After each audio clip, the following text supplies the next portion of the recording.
Let's talk about 2016. Okay. Because they said that Putin hacked emails personally and Assange was paid with prostitutes that then pissed on a bed for Donald Trump, or something like that. Anything and everything, right? Like yeah. Whereas Assange, who WikiLeaks have never had to retract anything, he heavily suggested on I think it was a Danish interview that he did, that he got the files from Seth Rich, who is obviously a murdered DNC staffer from what they call the botched robbery, in that nothing was stolen. I suppose that's a botched robbery, isn't it? Nothing was stolen, but the guy was... Who's telling the truth there, Garland? Well, there are a couple of things going on here, and that is, when you and I talk about the 2016 elections, when independent media talks about the 2016 elections, we talk of it with a question mark in our mind. Mm-hmm. You just asked me, and again, I always get back to the difference between the language of the machine and the empire and the language of the common man. The empire says, this is what happened, Garland. Mm-hmm. Gordon Dimmack says, what do you think happened, Garland? Mm-hmm. Gordon Dimmack says, let's have a discussion and try to figure it out. And I ain't about to say what I think happened. You might know but the machine says, we have a narrative, this is what happened, and anyone who opposes that narrative must be destroyed. So right now, the fact that we're having this conversation is demonstrable to anybody that we're not part of the machines, because we're asking what happened. So what happened? Well, one thing is very, very obvious, and that is that the mainstream media has strung together one of the weakest narratives that I've seen in my lifetime. This makes the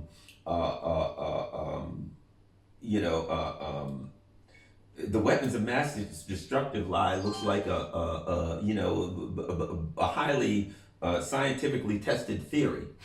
It's absurd. And here's the absurd part of it. If you start digging into it, you realize there's nothing really even to dig into. We're to believe that the Russians, their plan, and keep in mind, even when we say the Russians, I don't know who the hell we're talking about. Are we talking about the Russian government? I know. Are we talking about an independent company, which is the company that we're talking about? Dudes sitting in a basement in right. Russia? What? The company that is alleged to do all of these nefarious things on the internet. The company, Internet Research Agency, has never been tied in any way to the government. No. So much so in court that the U.S. government was told they're not allowed to even say anymore that this company is connected to the government. So when you say the Russians is just this amorphous term for the machine that means the evildoers. Well, what I can tell you about the Internet Research Agency, this Russian outfit that apparently swung the election for Trump, wasn't them, it was Cambridge Analytica. If you actually want to look at anybody who swung the election for Trump, it was Cambridge Analytica. I would argue it was Hillary Clinton. It was the DNC that did it. It was done. It certainly wasn't the Internet Research Agency, because I used to be an internet marketer, and what they did looked very much like an internet marketing campaign designed to try and get clicks and likes so they could then sell their Facebook pages on, or sell the emails on, or do something to make money. That's what it looked like to me, especially if you look at the memes, Bernie Sanders in LGBTQ colours and Hillary Clinton wrestling the devil, or Trump wrestling the devil, or whatever it was. It looked like a clickbait marketing scheme that, we used to do to try and get clicks to a page to sell AdSense or to sell some CPA offer. That's basically what it looked like to me. And like you say, there's no way that they could have linked the Internet Research Agency to anything to any state actors in Russia. Okay, here's what I think happened in 2016. I could use the machine, the empire, whatever, decided that their candidate was Hillary Clinton and that she had to be president. And they felt that they could control all the levers of power to get her in, and it didn't work.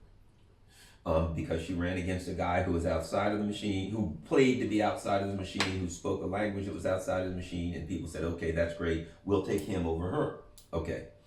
At that point, they had to create an environment. Remember, I said this machine creates its own logic and it creates its own narratives, right? Yeah. So at that point, one of the things that they couldn't say is, "Oops, we screwed up," or "He won."